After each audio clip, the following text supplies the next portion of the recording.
बाचस्पति महोदय, माननीय सत्यवादी जो विधायक महोदय जो प्रश्न पचार बड़ा उद्दिष्ट प्रश्न से केवल सत्यवादी पुरी जिला नुह उपकूलवर्ती अंचल जी जिला अच्छी समस्त जिले में आवश्यकता अच्छी। ये उत्तरटा को जो दी भाग आप रखिले, प्रथम भाग में ड्रेनेज डिविजन द्वारा आप खनन करेंगे, तापर सरकारी तहबिल स्कीम अच्छी अनुदान दे करें जोटा आज पर्यंत जो जिनस हो पारि ना कि थरे आप खनन कर सारा ड्रेनेज डिविजन द्वारा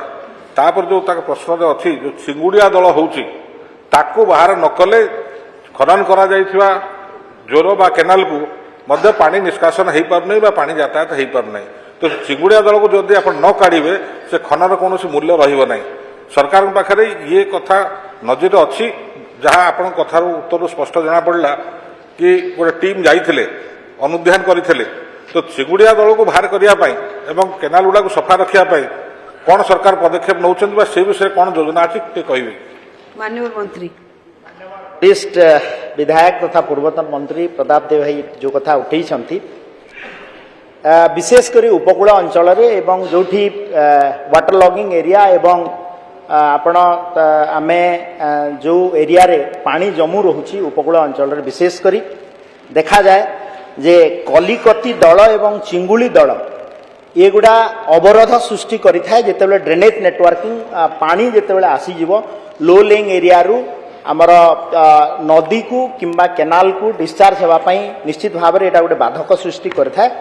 एवं सरकार तरफ गोटे नाल उन्नतीकरण योजना DIP माध्यम कार्यक्रम गुड़ा को विशेषकर टेकअप करा जाए। एवं ये जो आपणकर चिंगुड़ी दल एवं कलिकती दलर मु गोटे बायोलोजी स्टूडेंट हिसाब से जहाँ कैरेक्टरिस्टिक मुझे जानी यहाँ थरे आपड़ जदि काढ़े ये बार बार थरे काढ़ी आसते 2 मास भितर पुणी हो जाए। तो आम साइंटिफिकली ताकू केमिति से पंकरु काढ़ू तापाई मध्य ये जो विशेषकर गोटे प्रोग्राम जो रही आमर जे नाल उन्नतीकरण योजना DIP योजना रे आमे विभिन्न उपकूल अंचल जो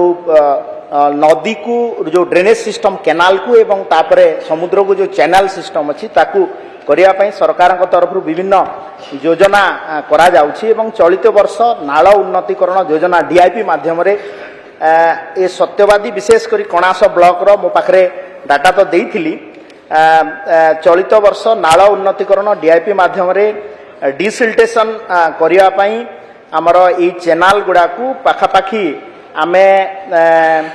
417 लाख टंका आकलन करिछु। एवं आपणकर निर्दिष्ट जो प्रपोजल रहिबो आमे ताको आगामी दिन रे सरकार तरफ वाटर रिसोर्स डिपार्टमेंट तार कार्य कर।